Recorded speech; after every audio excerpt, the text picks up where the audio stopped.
sur mes comptes, j'ai de quoi vivre plusieurs mois, mais j'ai pas, je n'amasse pas beaucoup d'argent. Je préfère l'investir parce qu'aujourd'hui, notamment avec l'inflation qu'on a, de l'argent qui dort sur un compte, tu t'appauvris en fait.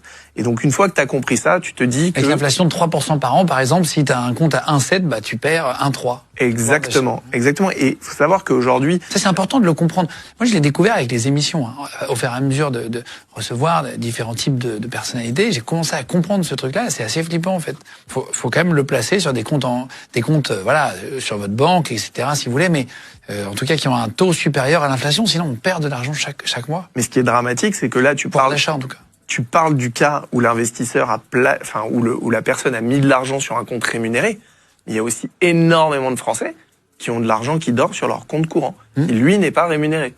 Et donc ça veut dire que si l'inflation est de 3%, dans un an, leurs 100 € valent 3% de moins. Ouais, vaudra 97 €. Exactement. Vous avez le pouvoir d'achat de 97 € aujourd'hui. Exactement. Ah, c'est flippant. Hein. Ah, c'est flippant. Et donc pour pallier à ça, un des moyens, c'est d'investir de l'argent pour qu'ils puissent justement générer des rendements qui soient supérieurs à l'inflation.